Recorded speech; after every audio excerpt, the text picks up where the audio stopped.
Build, An Unorthodox Guide to Making Things Worth Making by Tony Fadell.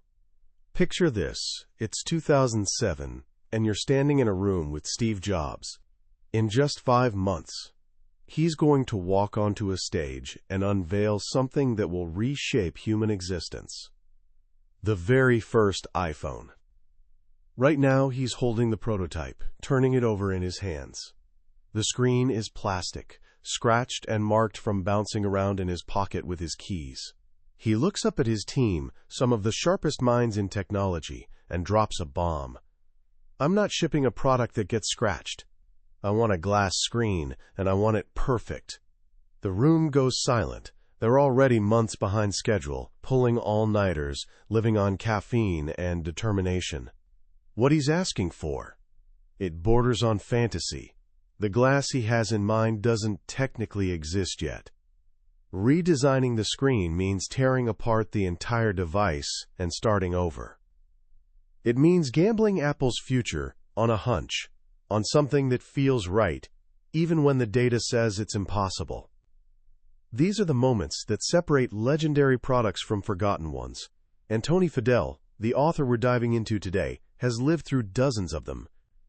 Tony Fadell isn't just another tech executive with a book deal. He's the mind behind the iPod, leading the team through its first 18 generations. He helped birth the first 3 versions of the iPhone. After Apple, he founded Nest Labs and revolutionized something as mundane as the thermostat, eventually selling to Google for over $3 billion. His journey has been anything but smooth.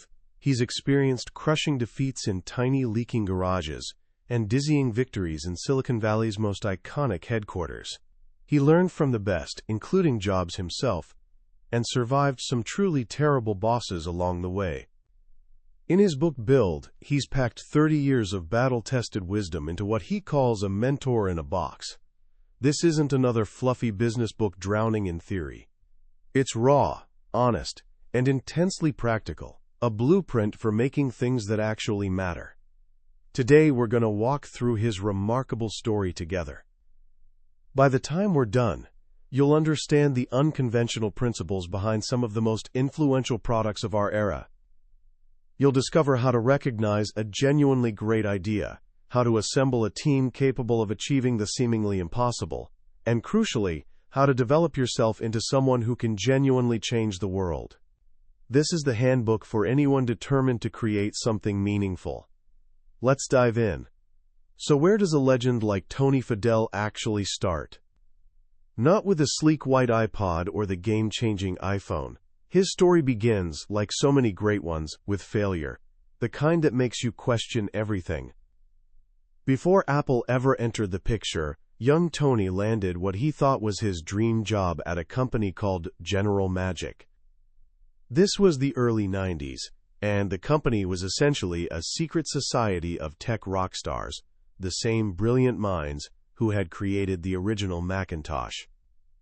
Their vision was breathtaking, and decades ahead of its time, a handheld device that functioned as a phone, computer, and entertainment system rolled into one. Basically, they were building the iPhone in 1989. Fadell threw himself in completely. The team worked around the clock, sometimes sleeping at the office, fueled by Diet Coke and the absolute conviction that they were creating the future. They were tunnel-visioned, heads down, each person obsessing over their tiny piece of the puzzle. As Fadell explains, that's how most young people approach their early careers. You're so absorbed in your specific task, the code you're debugging, the design you're perfecting, that you never look up to see the bigger picture. You assume your leaders, your heroes, have everything figured out. Except at General Magic, nobody had it figured out. After years of delays and burning through millions of dollars, they finally launched. The product was a technical masterpiece, and it sold maybe 5,000 units, mostly to people who knew someone on the team. The company collapsed, taking Fadell's dream with it. The experience was devastating. But from those ashes emerged the most crucial lesson of his entire career, a philosophy he returns to constantly: do, fail, learn. He discovered that adulthood isn't where learning stops, it's where real learning finally begins. School conditions you to fear failure. You take a test, get a grade, move on. But in the real world, especially when you're creating something nobody has seen before, failure is your greatest teacher. Your 20s, he argues, aren't about finding a perfect career path. They're about following your curiosity wherever it leads, not some business school formula. Expect the companies you join to fail. Expect your brilliant ideas to crash and burn. The only real failure in your 20s is staying frozen in place. Everything else is just experimentation.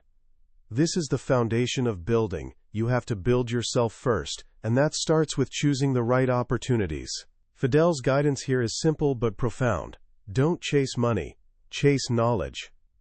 He tells young people to seek out companies that aren't just improving existing products.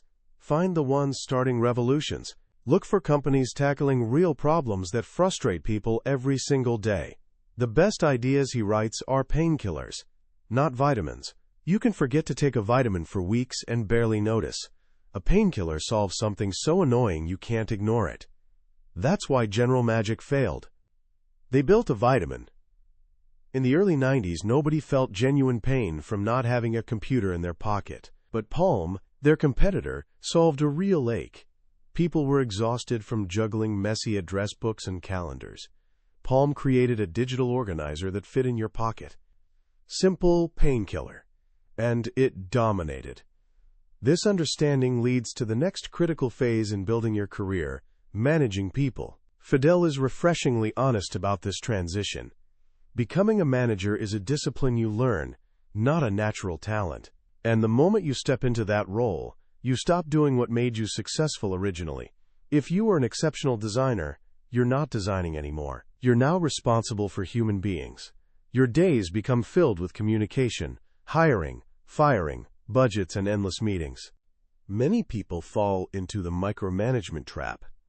They got promoted because they were the best engineer on the team, so they try to stay the best engineer by controlling every detail of their team's work. This, Fadell insists, is poison. Your job as a manager is caring about outcomes, not dictating every step of the process. Steve Jobs would examine individual pixels with a jeweler's loupe to ensure perfection. That wasn't micromanagement. That was caring deeply about the final result. Micromanagement is when you tell your team exactly how to design that pixel. This brings us to one of the most crucial tensions in any creative project, the battle between data and opinion. When you're creating something genuinely new, data can't tell you if you're on the right track. You can run focus groups until you're blue in the face. But as Fadell learned at Philips, customer panels can't design for you. People naturally gravitate toward what's familiar, even when it's terrible. This creates what he calls analysis paralysis, where teams become so terrified of making the wrong choice that they make no choice at all, testing endlessly until the project suffocates. The first version of any product, what he calls version 1, is a leap into the unknown. It must be driven by vision and conviction. This is where the iPhone keyboard story becomes crucial. The data was crystal clear. Everyone loved BlackBerry's physical keyboard. Fadell himself seriously doubted that tapping glass could ever feel satisfying. The marketing team was convinced it would bomb. But Steve Jobs had a vision. Physical keyboards were limiting. They locked you into one language, one configuration. They consumed half the screen, making videos impossible to enjoy. His vision was a magical sheet of glass that could transform into whatever you needed. It was a gut-driven decision, and he told the team, either you're on board right now, or you're off the team. But vision alone isn't a magic bullet. Even Steve Jobs got it wrong sometimes. The original iPod concept was that it would be a secret weapon to sell more Mac computers. It only worked with Macs. The first generation launched, to critical praise but disappointing sales. Why? Because almost nobody owned a Mac. The team approached Steve and argued that version 2 had to work with Windows computers. Steve refused flat out. Absolutely not. That would undermine the entire strategy. But this wasn't a version 1 product anymore. They weren't flying blind. They had real customer data now. For a version 2 product, Data and customer feedback have to lead, and the original vision has to adapt. After a fierce internal battle, Steve reluctantly agreed to make the iPod compatible with PCs. Sales exploded overnight. Making the iPod work for everyone is what saved Apple. And ironically, millions of delighted iPod customers eventually got curious and bought Mac computers, fulfilling Steve's original vision, just not the way he imagined. This captures the essence of building great products. You launch with a strong, vision-driven version 1. Then, for versions 2 and 3, you listen carefully to your customers, study the data obsessively, and refine relentlessly. He calls this the 3 generations cycle. Generation 1 is about discovering product-market fit. You're essentially shipping a sophisticated prototype to innovators and early adopters who forgive bugs. You'll probably lose money. Generation 2 is about fixing everything you messed up initially and reaching mainstream early adopters. This is where you might start making a small profit per unit, achieving positive gross margins. Generation 3 is where you optimize the business itself. You've refined the product. Now you focus on reducing costs, expanding distribution, and finally making the entire operation profitable. The iPod took 3 years and 3 generations to become truly profitable. The iPhone followed the exact same pattern. But what actually is the product? This is where Fadell offers one of his most powerful insights. The product isn't just the object in the box, it's the entire customer journey from start to finish. He shares the story of the Nest thermostat, the team obsessed over the physical device, the elegant design, the satisfying click of the dial, the electronics. But Fadell realized the device itself was only 10% of the customer's actual experience. 70% of their interaction happened through the app on their phone. The other pieces, the website, the advertising, the packaging, the installation process, were equally critical. If any single link in that chain broke, the whole experience collapsed. To make this abstract journey concrete, he insists you must prototype the entire thing. For Nest, this started with designing the box. The physical constraints of packaging forced them to be ruthless about prioritization. What was the single most important message a customer needed to see? What came second? Every word on that box became the foundation for their website copy, their advertisements, their talking points in interviews. This process led to one of their most brilliant and beloved innovations, the Nest screwdriver. During user testing, they discovered that installing the thermostat took people about an hour. But when they examined the data closely, they realized the actual installation only took 20 minutes. The other 40 minutes were people digging through junk drawers, hunting for the right screwdriver. Most companies would have just slapped 20-minute installation on the box and called it done. But Nest wanted that first moment with their product to spark joy, not frustration. So they included a custom-designed, beautiful little screwdriver in every box. This transformed a moment of annoyance into a moment of delight, but it did something more. That screwdriver lived in people's kitchen drawers for years. A constant, subtle reminder of the thoughtful brand behind it. It was a tiny detail, but it communicated everything about the company. We care about every single moment of your experience. And that story is everything. Fadell learned the art of storytelling from Steve Jobs, who never simply presented a product, he presented a narrative. Before revealing what the iPhone was, he spent 10 minutes explaining why you desperately needed it, reminding everyone how frustrating their current smartphone really was. Fadell calls this planting the virus of doubt. You make people genuinely annoyed about the current state of things, so they're primed and excited for your solution. A powerful product story does 3 things. It speaks to both logic and emotion. It makes complex ideas instantly graspable, and it always focuses relentlessly on the why. The legendary tagline, 1,000 songs in your pocket, wasn't just listing features. It was telling a story. It used an analogy to grant customers superpowers, a way to immediately understand something revolutionary, and, crucially, a message they'd naturally repeat to their friends. This philosophy of building, driven by narrative, obsessed with the customer journey, and refined over generations, guides products toward success. But what about building the business itself? Here, Fadell shares his journey founding Nest.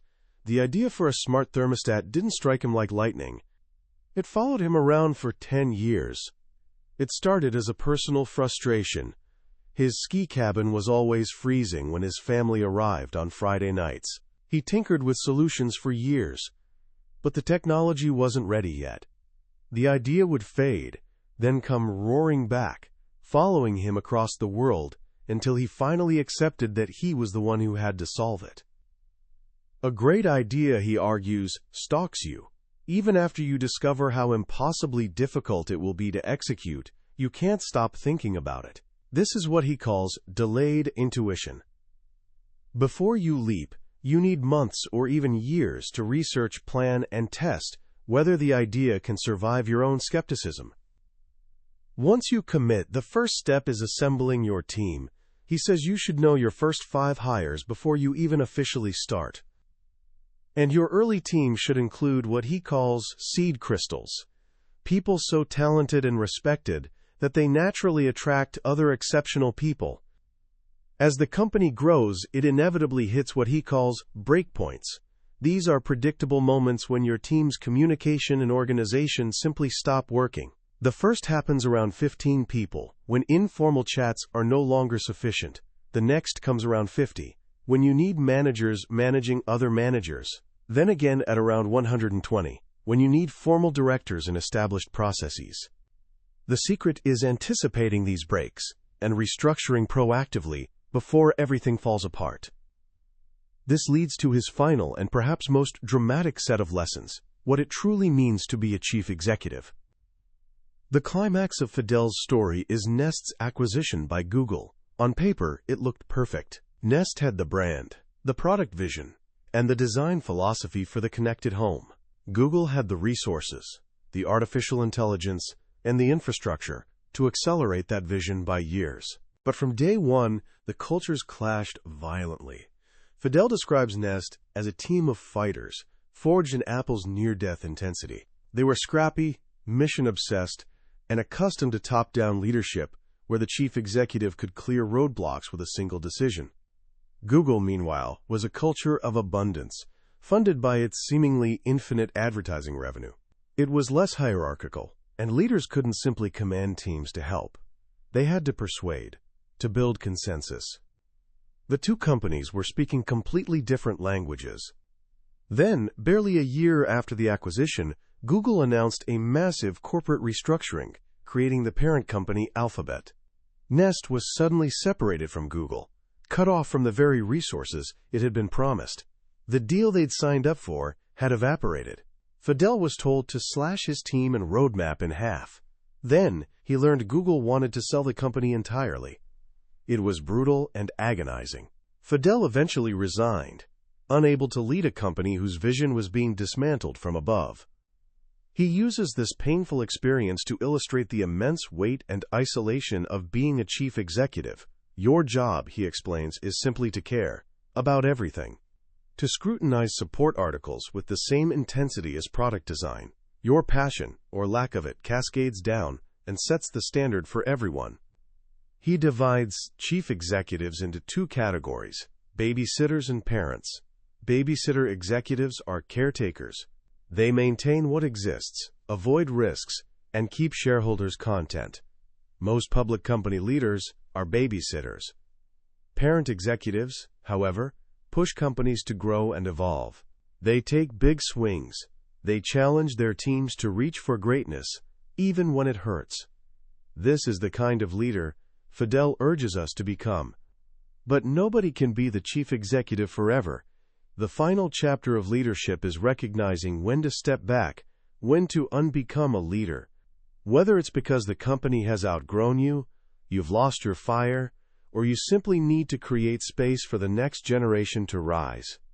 In the end, he says, 2 things matter: products and people. The things you build define your career. The people you build them with define your life. Even when products fail, Even when companies die, relationships endure. The lessons learned, the bonds forged in the heat of creation, that's what lasts.